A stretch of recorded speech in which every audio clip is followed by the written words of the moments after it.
Welcome to the Empathic Mastery Show. I'm your host, Jennifer Moore, and I'm so glad you're here. This is a place where we talk about what it means to be highly sensitive and empathic, how this impacts all aspects of our lives, and we explore tools, resources, and solutions so we can shift from absorbing all the thoughts, feelings, and energy of the world around us to being beacons for calm, love, and healing.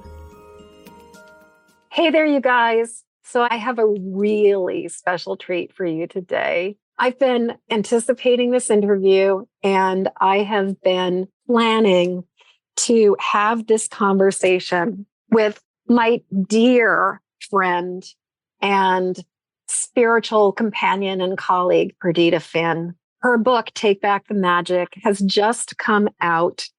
And Take Back the Magic, actually, I've got like I don't even have the real, the cover. I've got the author, sort of the, whatever you call it, the advanced uncorrected proof copy here.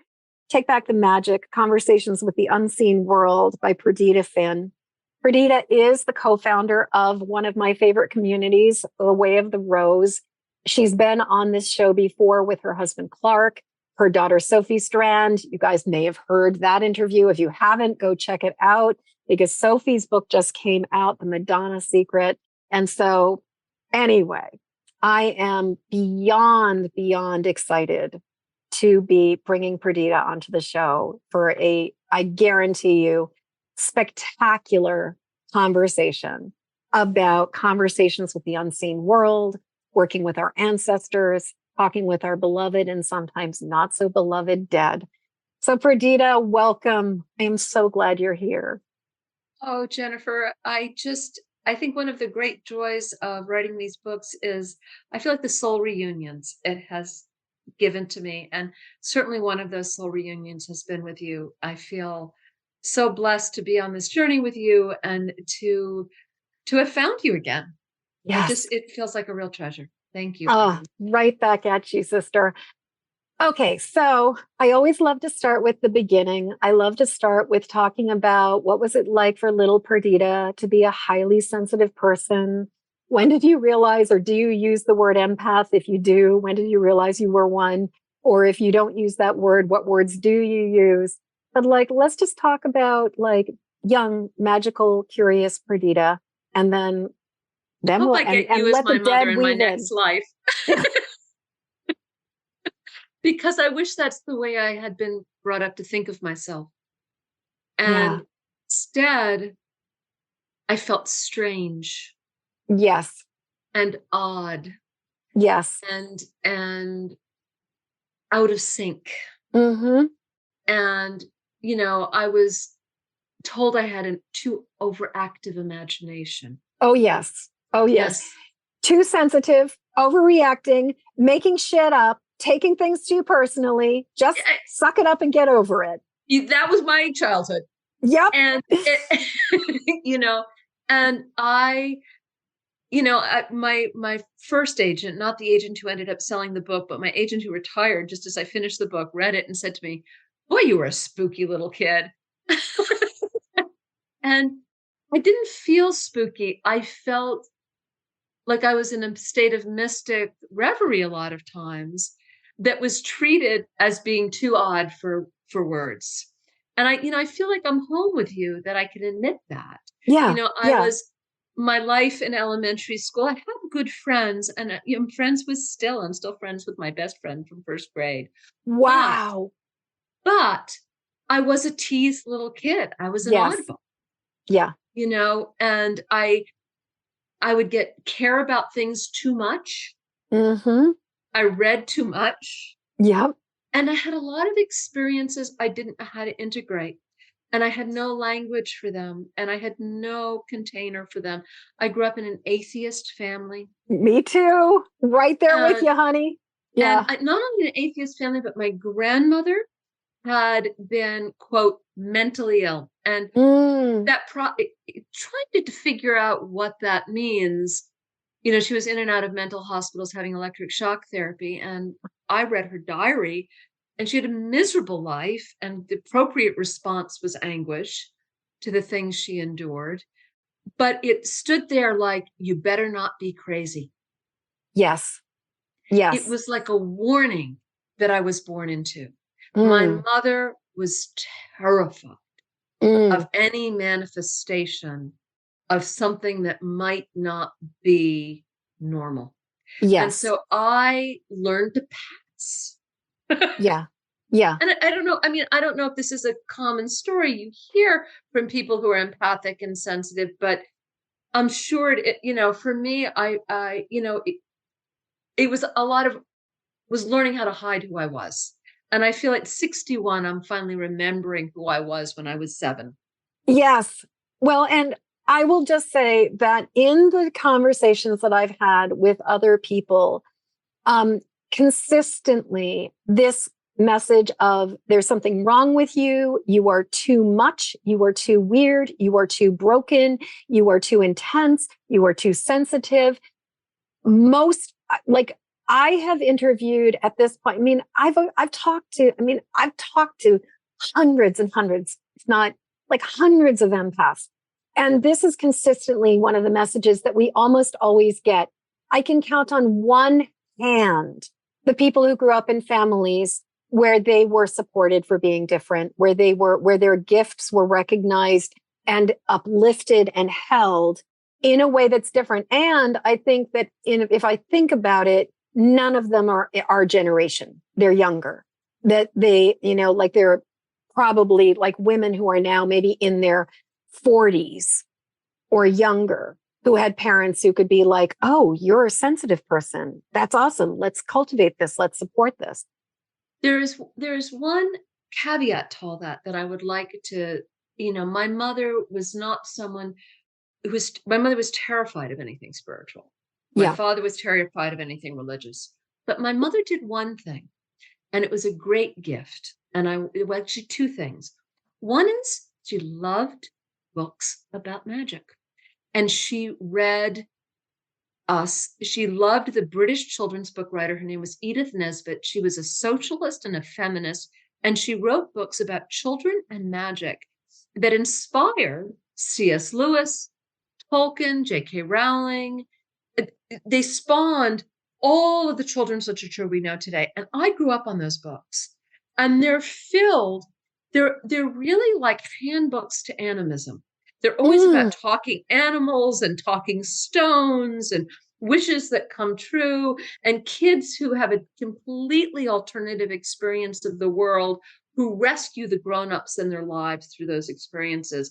So even though my mother couldn't consciously acknowledge what was going on for me or validate it in any way at all, she did give me these books.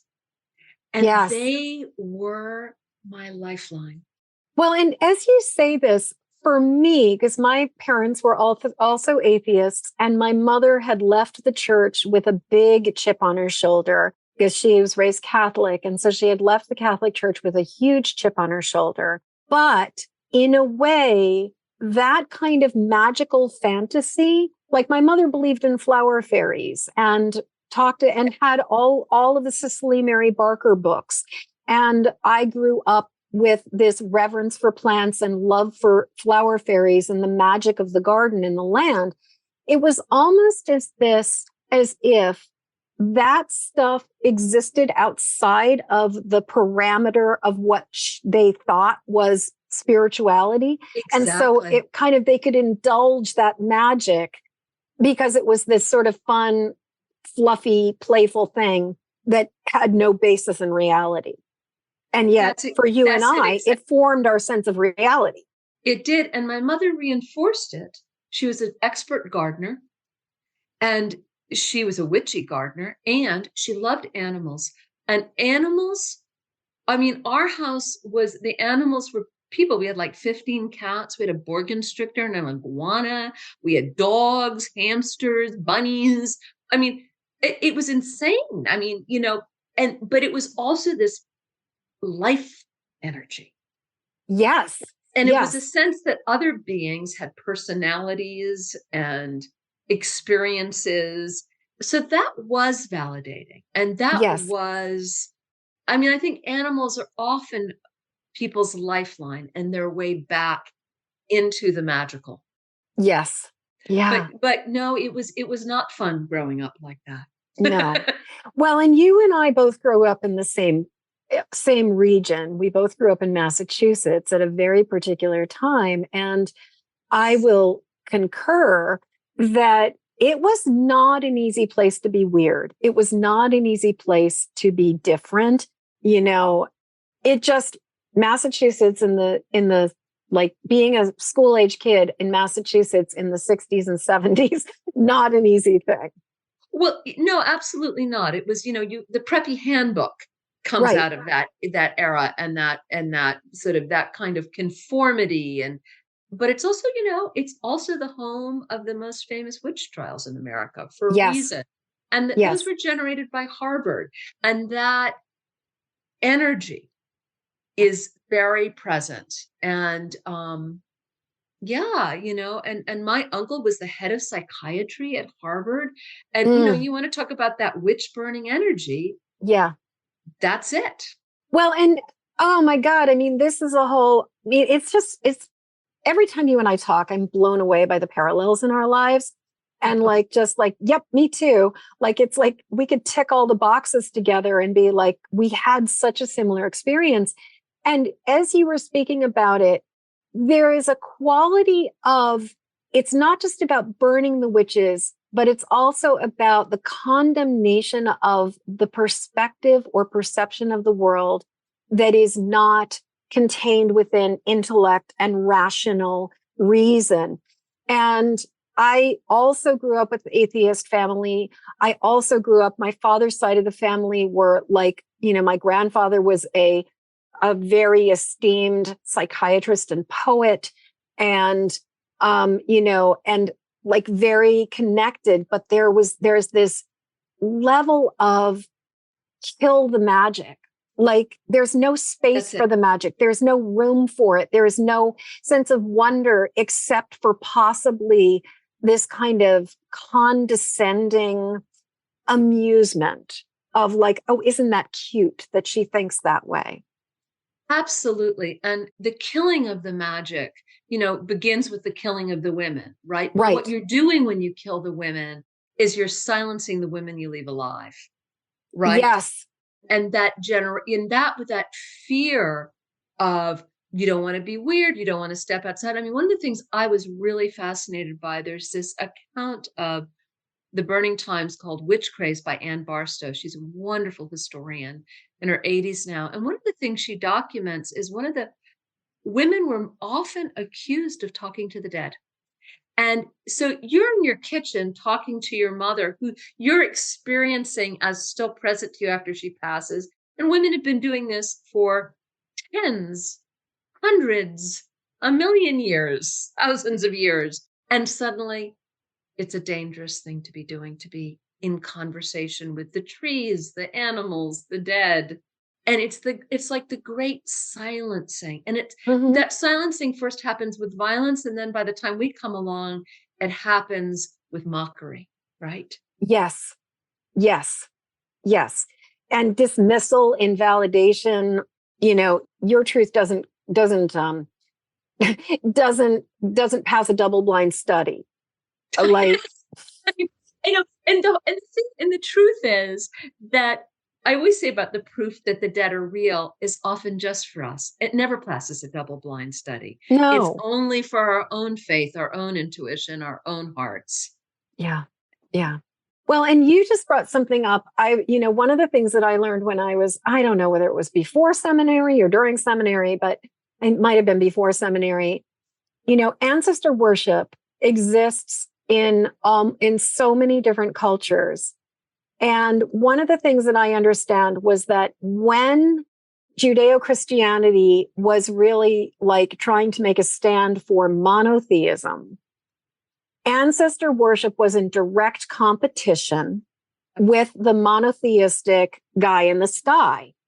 And so, what is the most effective way to control or to basically usurp a religion and is like, you got to remove the ancestors and you got to remove the ancestor worship if the ancestors are in competition with the one and only God. And I mean, we're talking thousands of years of making ancestor worship wrong. If you start looking at, the rise of monotheism, it's like monotheism has been in direct competition with the ancestors for thousands of years now. Absolutely. Absolutely. I mean, I have so many stories about that. But you see this, Catholicism demotes the ancestors to saints. They kind of turn them into the cult of the saints. But then with the Reformation, Protestantism gets rid of the saints. Yeah, it's rid of them. And then Catholicism imitates Protestantism and tries to demote the Virgin, demote the saints. Vatican II got rid of a lot of the saints they said weren't real. Well, the truth is those, quote, not real saints are the oldest ones of all. So St. Christopher is gotten rid of because he's not a real saint. But if you follow St. Christopher back, who holds the Christ child, and a lot of people pray to St. Christopher help with their vehicles because he carries the Christ child back and forth across the river. But in the Middle Ages, he had a dog head. He was supposed to be part dog and part giant. And if you follow him back, he's Anubis from ancient Egypt. And he's the one carrying souls back and forth between life and death. And so he's a real ancestor and a real God in direct competition with a God on high. And people won't give up their devotion to St. Christopher. Everybody wants a St. Christopher medal in their car. Right. I mean, I think one of the first things, I currently don't have a St. Christopher medal in my car, but I mean, for years I've had a St. Christopher medal in my car. Well, in St. Bridget, she was one of my main squeezes and has been one of the deities that I've been working with. And she is such an interesting one because she was the mother goddess of the British Isles for a very, very long time. Christianity came in. And that's the other thing is so fascinating is the way that the old gods get woven into the new religion by being turned into saints so that people's devotions can continue. Yeah. But that it's sort of like, but that's a demoted deity. Therefore, the guy in the sky, it's like saints have, the saints are the minions of God kind of thing. Well, one of the things I'm really interested in too is how people used to become saints or even ancestor devotion. And, I was interested in a saint, her name is Saint Foy, and she was a little girl. And she was like back in 900, was killed by the Romans at age 10, or she died. I mean, she died of something, right? But she was known in life as being a very mischievous little girl. She played practical jokes on everybody in this little town. And after she was dead, she continued to show up playing practical jokes. And you'd misplace something and find a place you didn't expect. You said, oh, that was Foy. And then people started asking Foy for help. And Foy would answer them, but she always answered them like with a backhanded answer. It came at you in a way you didn't expect it and would often make you laugh when she answered your prayer. Well, people have been devoted to Foy for over 1,000 years. Her town in Caen, France is a pilgrimage site. And it was a whole chapel built up, this 10-year-old little girl still answering people's prayers. But I think of friends of mine who've lost children, and I have a number of friends who've lost children. Yes. Yeah. And what if those children that were gone each had a book of miracles that parents knew that their children were still performing miracles for people in their community? Because they are. And they could be. And they are. And if we knew that, every town would have its Saint Foy. Yes. And every mother would know who'd lost a child that child was a saint on the other side. I just was thinking, and I know we don't want to talk about politics, and I was just thinking, may all of the children who have just been massacred in all of the wars that are going on right now, but may all of the children become saints and help us out, to help us to find a better way to deal with all of this. Well, I think that's been almost my daily prayer. And it's why you're such a soul sister, because you give voice to the things that are in my heart. And that's what I've been praying. I've been praying for the children to speak and for the rest of us to listen. because we need to listen to the children on this side and the children on the other side, Yes. and to accept their guidance and the guidance of mothers on this side and on the And other the side. guidance of mothers on this side and the other side. Absolutely. Absolutely. Yeah. Yeah. So let's talk about, obviously, like me, you grew up weird and you grew up strange and you got a lot of messages about with being weird and strange. And you were trying to mask and fit in Massachusetts, which in my experience, I grew up in the town I grew up in was equally preppy and towny. And the tension Ditto. between, and that's the thing about Massachusetts is that I think it's I like was people, you've got the blue bloods and the Boston Brahmins and the preppies, but then you also have you got the, excuse my language, you guys, but like, what the fuck is your problem? Like the attitude and the give me a coffee from Dunkin' Donuts. Thank you very much. Like that back and forth. Massachusetts is such a weird place that way. I grew up in I went to public high school. Right. Those were my peers, but there was also a prep school in my little town. Yeah.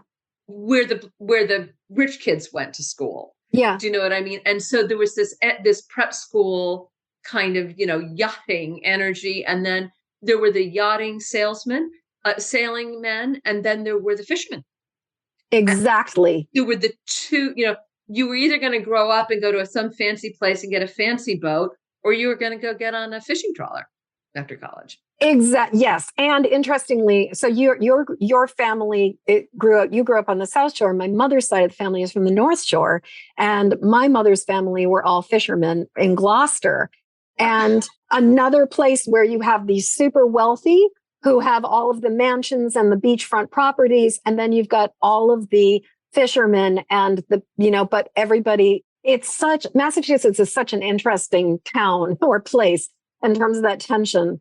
But the bottom line is, whether you're talking about the intellectual preppies with their yachts and their deck shoes with no socks, think about all the kids in their deck shoes with no socks and their like Lacoste shirts and their sweaters and the whole 9 yards, versus like the townies, we didn't fit in on either side. Like, no.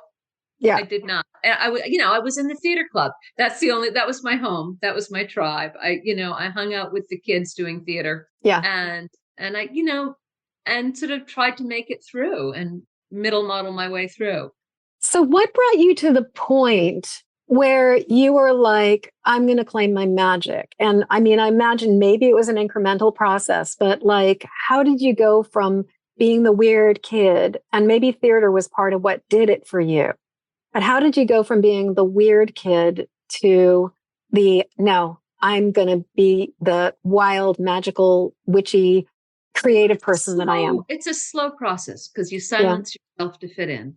Yes. Right. And that was a lot of high school for me, was just trying to find a way to sort of fit in. And same with college, to be perfectly honest. But after college, I became a high school teacher. And I don't write about this in the book, but I think I was very interested in the teaching of writing because I wanted to recover my own writing voice, and I wanted to figure out how to heal myself and find my voice again. And I think I was very healed by those adolescents that I taught. And I became a high school drama teacher and a high school English teacher. And it was a process for me of healing myself. And, once I met my husband and I became a mother, I stopped teaching and began becoming a writer myself. And I think that was the process of recovering my magic. And then I had two very magical children. And so I've tried really hard to validate their magic in the world and their specialness. And they're very, very sensitive, beautiful, very different, but very, very magical creatures. And I've seen my primary job as, to nourish them and protect them. I haven't always done a very good job at that. It's pretty hard in our culture. But I think it's children who are always healing. And for me, it was working with children. And so working with children, well, and as you were saying, it's like if we can listen to the children, this is what's going to heal the world. And it sounds, working with children for you, it's so fascinating, the connection children, ancestors, because working with children opened your way, opened you to the magic, opened you to the possibilities, as well as marrying a writer and embracing the writer within you. Sounds like that was another part of it. How do we get to that place of, let's talk about the ancestors. Let's talk about the relationship with the ancestors. Let's because this is obviously such a big part of the work you are doing. Well, one of the things that really began to happen for me, and I think when I think about kids, and I think I talk about them differently, is that I think I was always aware that I had more than one life. Yes. I came into this life Yes. knowing it. I did too. And I think that was a lot of my disorientation. Yes. Right? And like, who am I this time? Yes. Why am I here? You know what I mean? Why this? And so I've got a question for you. Sorry, so I'm just curious. Did you have a weird birth? Was there any birth trauma? Because my birth was weird, and my mother nearly died giving birth to me. And my theory is that I didn't get the erase that people get when they come in, and I came in with memory in a way that most people don't. So I know who I was in my past life. Yes. And you talk about it in one of the past lives that you were in. I know. I actually know directly who I was, who got 9 months and 49 days before I was born. Right. And I think for whatever, why do I have so many memories of this? I didn't know what to do with them as a child. I thought I had enough. Yeah.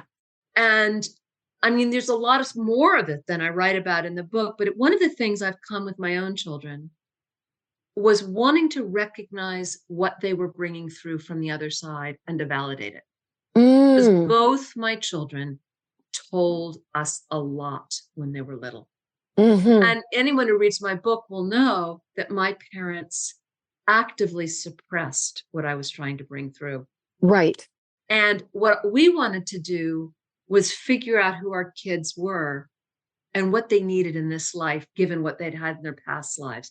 And I think that's my prayer for my next life. I want parents who recognize me, not like just for my gifts or sensitivity, but as Perdita. Oh, it's Perdita. We've got Perdita. We know what to do with this one.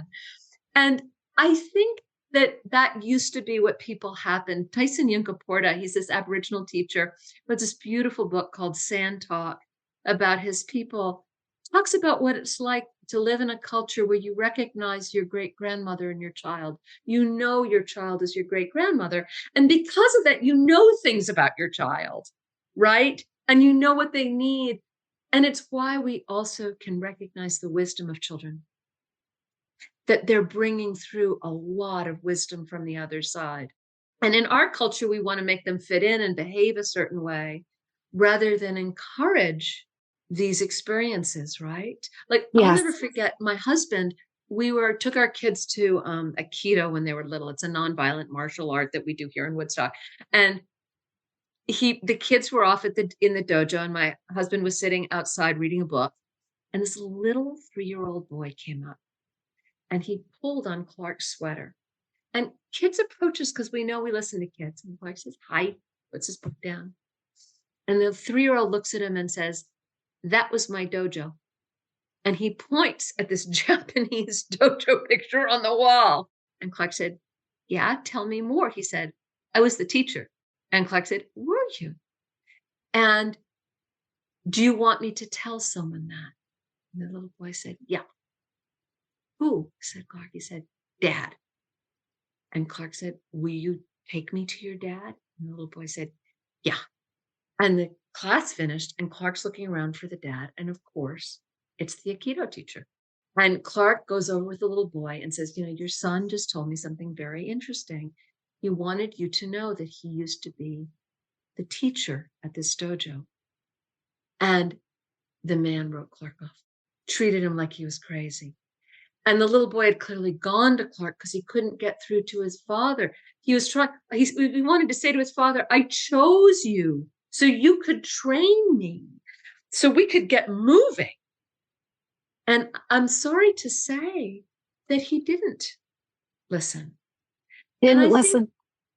And I think this happens to children everywhere. Everywhere.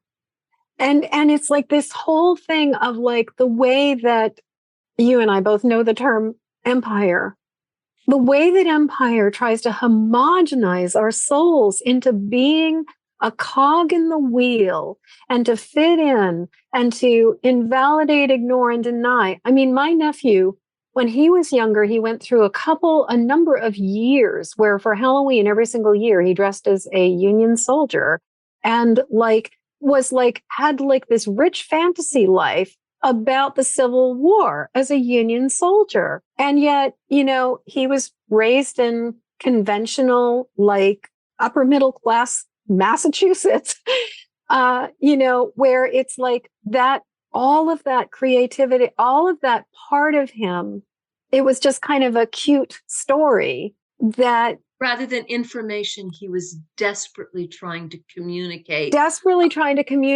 about the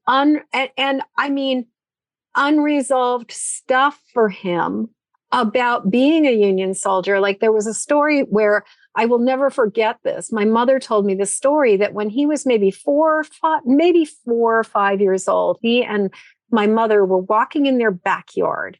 And he was clearly remembering and in multiple timelines because he was talking about being back from the Civil War and walking in the backyard and seeing and walking in the family plot, the family cemetery, and said, and Mima, that's where you're buried. And my mother just was like, who had given up all the magic with the relinquishing of the church at the age of 20. It was just charming. It was just cute. It was just like, oh, isn't this curious? And yet it's like, and we need him to activate those memories at a moment when we are poised with so much division in our country, for people to have memories of why that's not a good thing are important. We bring this information through because we need it. Right. And we need it. Well, and, one of the theories, like I've been studying Dolores Cannon and QHHT, quantum healing hypnosis techniques. And, I've been doing work around past life regression and remembering things for a very, very long time. But one of the things that Dolores talks about, and I've heard in a number of places, is that we are often sort of run through the great erase before we come into this life, or we get sort of a certain level of amnesia because we're not supposed to know all the rules. Because if we knew all the rules, we wouldn't it's sort of like they don't, it's not an open book test, like life. And yet it seems to me that where is the line between, it's not necessarily that we come into this life with no memory, as much as we get indoctrinated into society and our memories are taken from us. They are That's what I invalidated. Think. They are ignored. They are denied. They are suppressed. That's what I think happens. And I think the thing is we come through with the things we need for this life. Yeah. We're not going to remember everything, and it's on a need to know basis, right? But we have experiences of joy and experiences of trauma. And, honestly, those traumas aren't meant to traumatize us because we survived them. Here we are. We've made it back. Ding, ding, ding. Yeah. They're here to offer us guidance going forward. And they're experiences of wisdom and validation. And also the reminder there's enough time in the world. I mean, I think so many mistakes are made because people don't know there's enough time. Oh my God. Well, and right now, the impending sense of urgency, because we are living within the bubble of human perspective, which Our Lady speaks a lot about. And if you guys are listening to this and you're like, who is Our Lady? Clark started to encounter Our Lady of Woodstock a number of years ago now.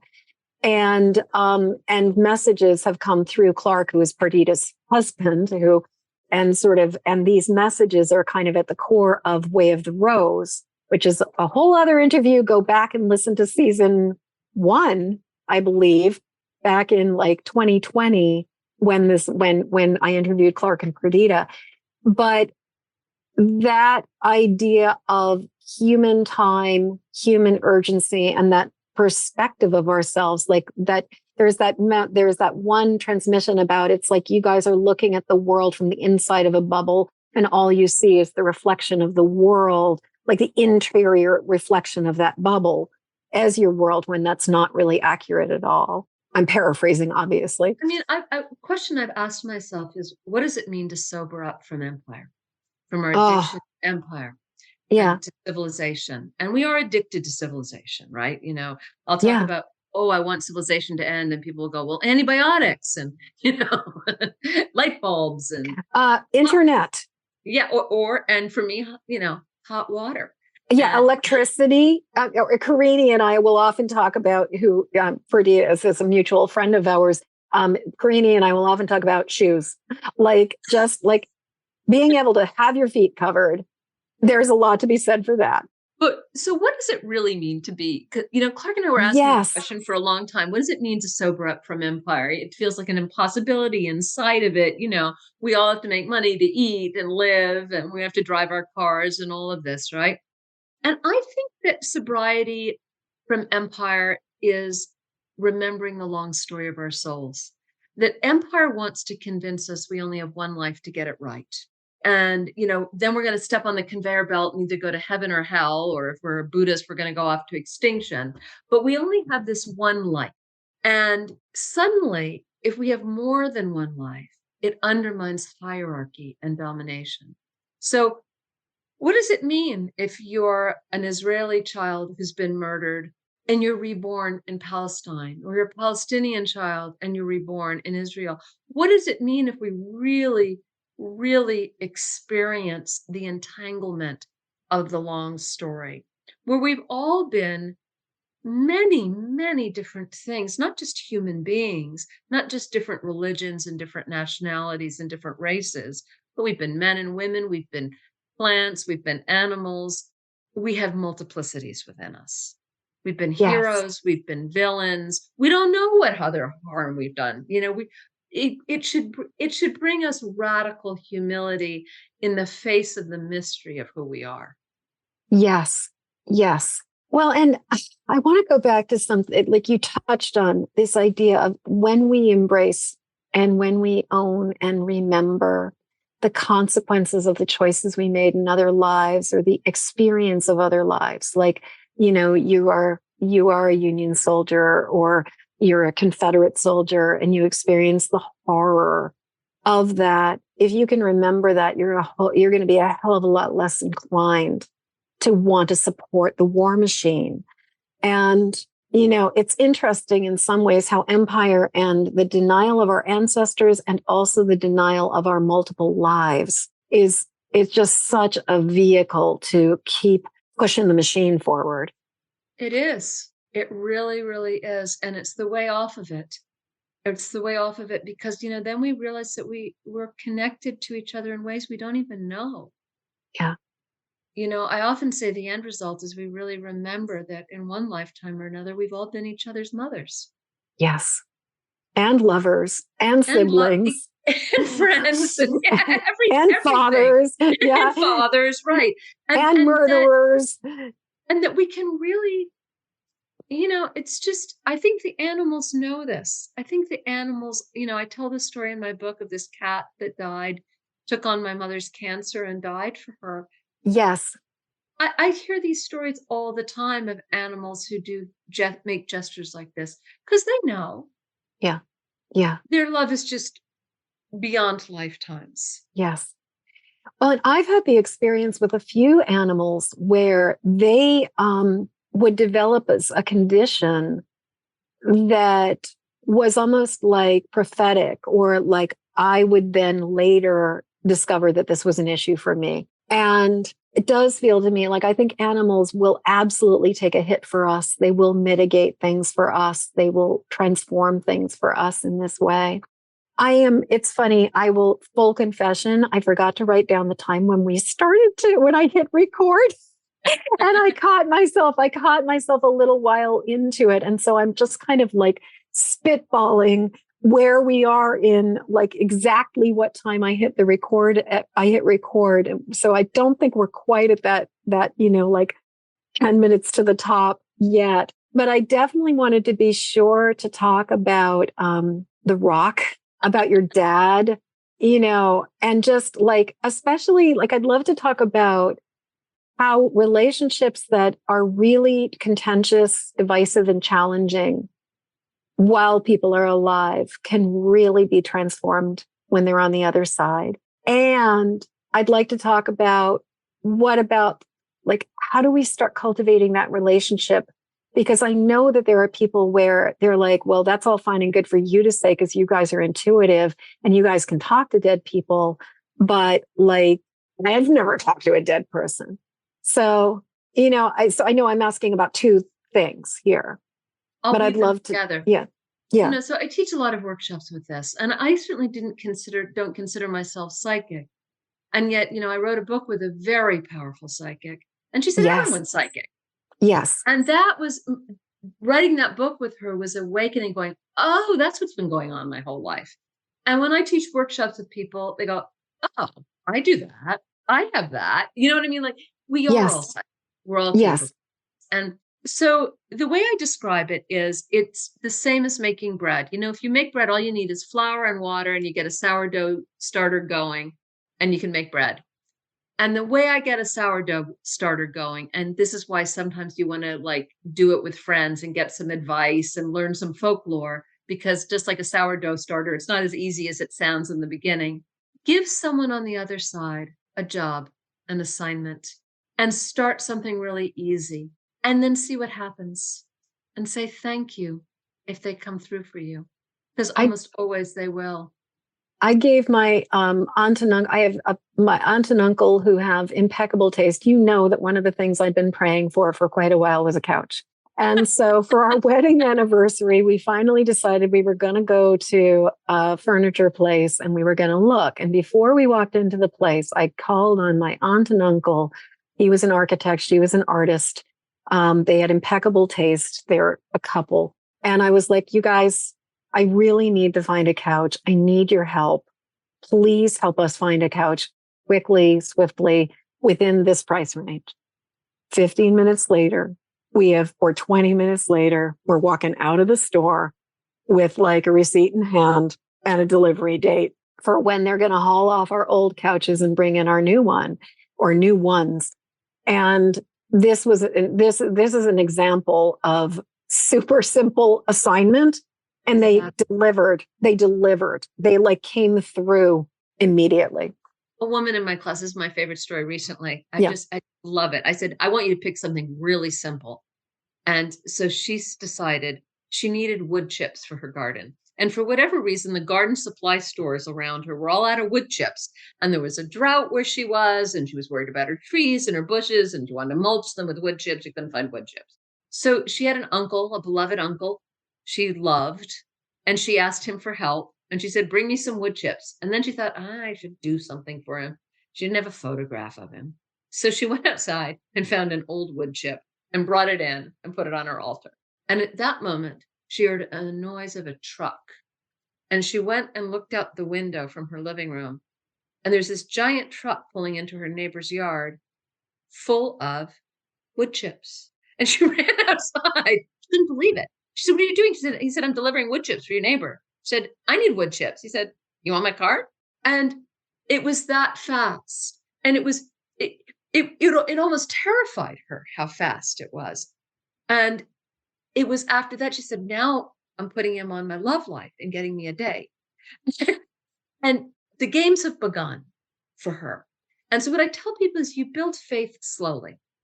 And you start with ancestors you love, the dead you love on the other side. And they don't even have to be family members. They can be teachers, they can be pets, they can be neighbors, they can be friends. They can be celebrities. I mean, there are RBG is somebody who has been called in many a way of the rope. She's a saint. She's a saint. I call on Elvis because Elvis has the same genetic disorder both my children suffer from. So I call on him every day to protect their bodies. Mm. Love me I tender, didn't love know me he sweet. had that. The theory is, well, I could go on and on about yeah. It's a connective tissue that he had a connective tissue disorder, which is why he died, and also why his daughter died. I will just say I am amazed at the number of people I know who have Ehlers-Danlos. It's like I know a disproportionate number of people, a disproportionate number of people with it, and either it's a lot more common than we think, or it tends to hit us Fae people. I've wondered about that. Yeah. I have wondered about that. I mean, I don't know whether you've ever looked into, and this is a whole other rabbit hole, but the MTHFR gene mutation and the connection. We're going to have this conversation afterwards. Yes. Because otherwise we'll derail it. We will go. And we want to be talking about the ancestors, but yeah, you guys, if you're wondering what we're talking about, look up MTHFR gene mutation. And I promise I'll find somebody to have a conversation with about this and do a podcast episode on this, because you need to know more about MTHFR. You do. Anyway. You do. Yeah. So back to the difficult death. Back to the difficult death. My father. Yes. So my father was not the first person on the other side I ever asked for help with, because my father was not someone you could ask for anything in life. I mean, and I talk about that in my book, which was, he was somebody, if I called to ask for something, he'd say no. Yeah. You know, I mean, he just was not generous. He was upset. He was complicated. He was impossible. But I experienced him showing up to help me in a moment of crisis, which I write about in the book, which is when my daughter got sick with Ehlers-Danlos syndrome and the MTHFR gene. And I would have in the past have called him for his advice medically, but I reached out to him because he was dead and said, I need help. Find me to the person who can guide me. And what happened was that I was at the gym and I was crying about my sick child. And this woman came up, this old woman, a friend of mine, and said, you need to go see this psychic. And I was like, oh, I hate Woodstock. I need a doctor, not a psychic. But we were done with the doctors. They had no answers for us. And so I ended up going to this psychic, this extraordinary woman. And my father was there. And my father showed up. And my father said, this is the person who's going to help you. You called and asked for help. This is who's going to help you. And that was the beginning of my father and I reconnecting. And, you know, I tell the story about, for me, what I learned from my father is he has been on the other side very much still himself, his irascible, impatient, multidimensional self. But his perspective has so changed, Jennifer. He sees with the eyes of the dead now. And those eyes are loving and generous. And he wants to make amends. I mean, I'm going to tell you a story. So I don't tell the story in my book. And so for listeners, I don't want to repeat all the stories in my book. I'm going to tell a story that's not in my book, which is I leave my brother and sister out of this book. They can tell their own stories about my impossible parents. But my sister really got the worst end of the stick with my parents. And her life has been hard and with bad luck and bad choices. And this past spring, she ended up on dialysis. And I was really upset about it. And I went to my parents and I said, you got to fix this. I don't know how you can fix the fact this, you know, you just didn't take care of her in life. You didn't give her faith. You deprived her of sweetness. Yeah. And I put a bowl of water in front of a picture of my parents. And I said, I don't know how you can fix her kidneys. And my sister is really, you know, she's not getting off of dialysis, not getting kidney. She's not a candidate for kidney transplant or anything. This is not looking good. Jennifer, yesterday they cut my sister back to 2 days a week on dialysis, and they may cut back to 1 day a week. Goodness. That never happens. Never happens. The doctor told her it was a miracle. Yeah. Her kidneys are beginning to function again. Oh. And so I'm telling you this story from my parents. And here's the bigger miracle. My sister, who does no interest in anything spiritual, about 2 months ago said, Perdita, would you pray about my kidneys? So I was the first person she called to tell this. And she said, I think your prayers are working. So, here's the choice. We can live in that world where we accept the mockery that the magic isn't real. It's not scientific. It's not really happening. You're making it all up. It's all in your head. You have an out of control imagination. Or we can take the magic back. We can create healing. We can experience love. We can have joy back in our lives. We can experience just the joy of intimacy and friendship again. And I know what I'm choosing, and I know what you choose. You just literally, this brought tears to my eyes. I let that message just wash over me. It is so important. And it is so imperative right now. We must take back the magic. We must take back the magic. And the other message that I take from you, and I also take from my own personal experience, is that even a relationship that is incredibly challenging with a parent during life can be repaired. My father suffered from a severe frontal lobe brain injury as a 4-year-old boy that deeply impacted the way he could relate. And his language center was one of the things that was the most compromised, which means having a super verbal child like me was just utterly confusing. And so he and I could never communicate effectively, and he could never, ever express his love for us in a way other than acts of service because of the vagaries of his human existence. But our relationship has improved like 100-fold since he crossed over, because he is no longer, not only he has the perspective of the dead, but he is no longer inhibited by a frontal lobe brain injury that prevented him from being who he was. And my father was someone, my father grew up an immigrant's child. He hated the Catholic Church. He experienced tremendous violence and shame at the hands of it. And he thought he was protecting us from the Catholic Church, which, by the way, he was. Yeah, my mom did the exact same thing. Exact same thing. Thank you. Yes. But he didn't know there was this other option. He didn't know there was this option, which was to leave monotheism and empire behind and be in conversation with the natural world, which he loved, the animals, which he loved. The devotion was, he was a devoted nature guy. He went out, he just loved to be outdoors and he died with his arms around his dog. That's all he needed. That's all he needed. Oh, Perdita, now we are at that time where I say the thing. I mean, you and I could talk and talk and talk and talk. And one of these days we are going to be in the same geographic location. It's happening this summer. I'm making it happen. Yeah. Big pot of tea, big conversation. We'll make it happen. Okay. So in this last bit of time, there are the 3 things. The first one is, what else? What would you kick yourself? Or will your dad come back and say, you didn't say this later, or your mom?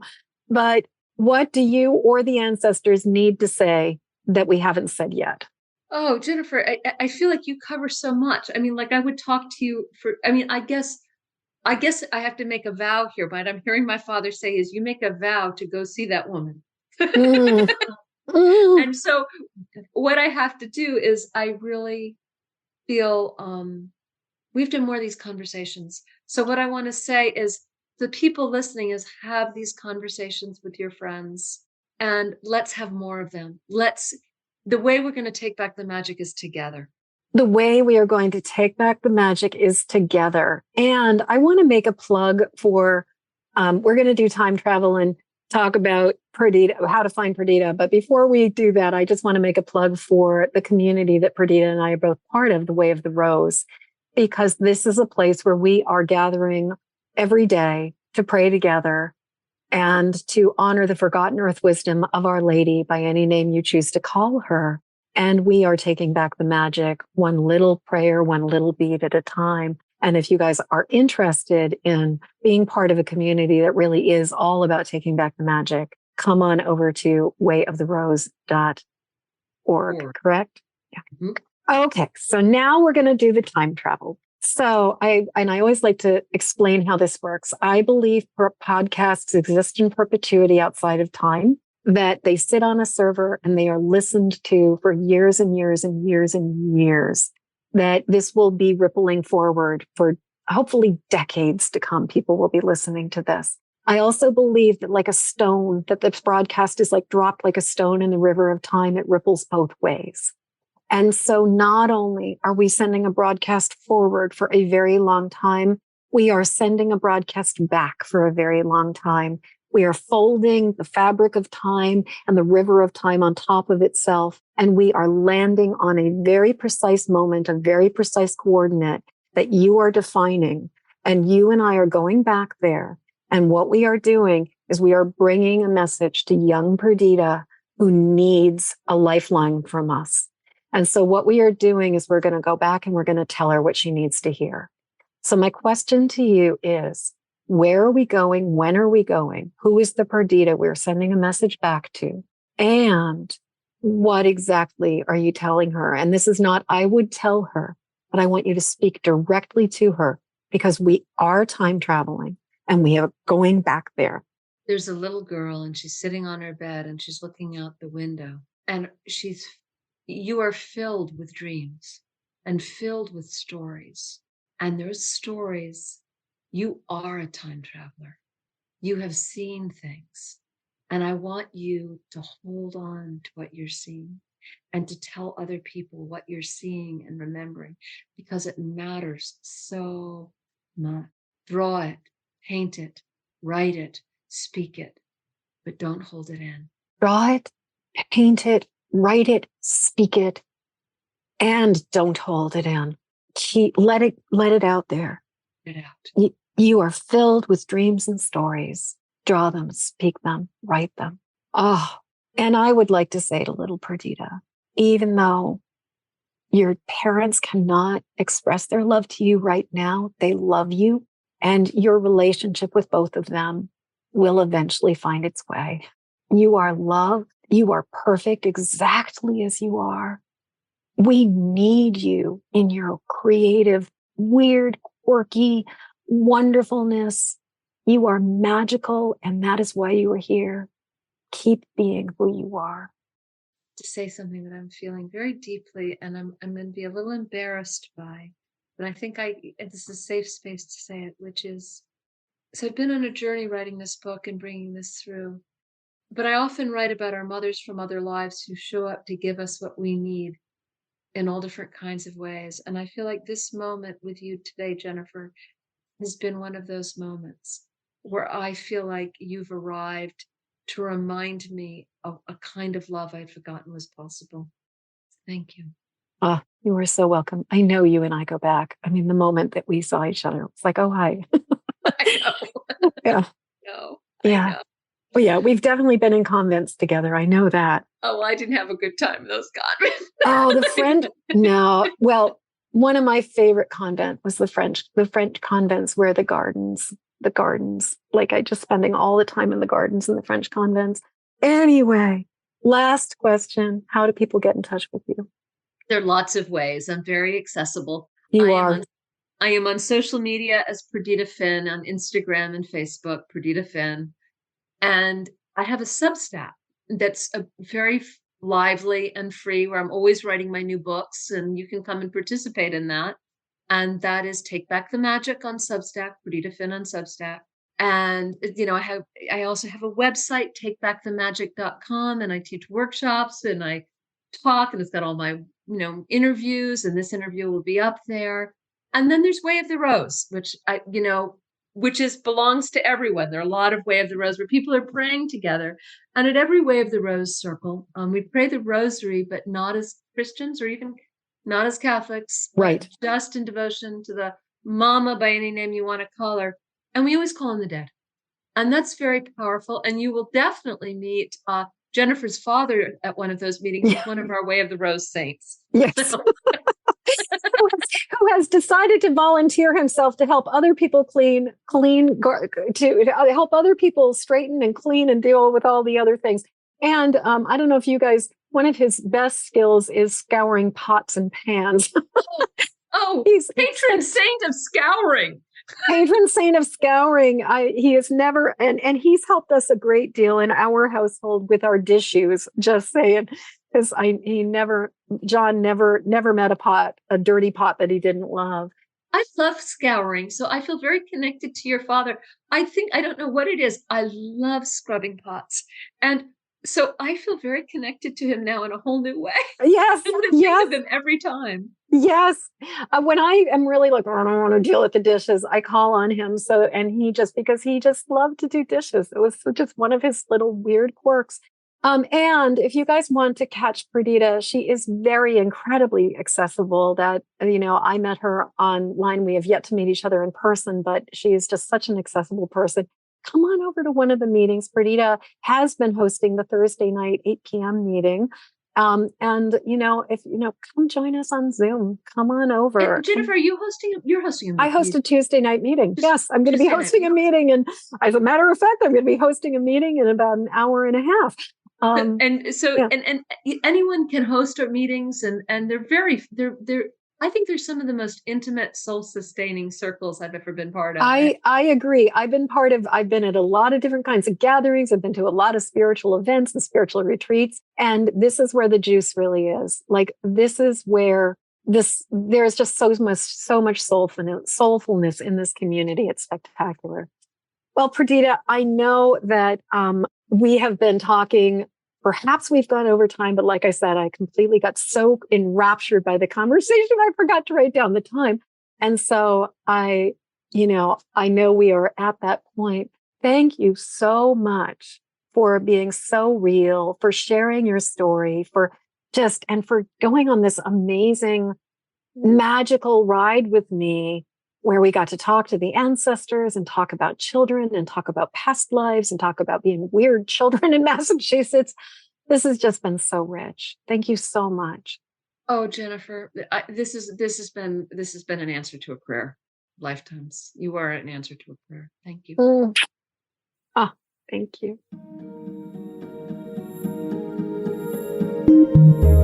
As we come to the end of this episode, I'd love to hear what you're taking from this show. Please jump over to empathicmasteryshow.com to leave your comments. In the show notes, you'll find a link to grab your copy of my Empathic Safety Guide, 3 Basics for Finding Calm in the Eye of the Storm. And while you're there, please subscribe and follow this show. And thank you for your help sharing this show with the people who need it. Please help me to spread the word and send this podcast to friends or family members who need support living as highly sensitive empathic people. Then join me again when the next Empathic Mastery Show airs. Okay, one last time. Hop over to empathicmasteryshow.com for your Empathic Safety Guide. And until next show, shine on. We need you and your gifts here on this planet. So please don't judge your empathic rainbow by colorblind standards.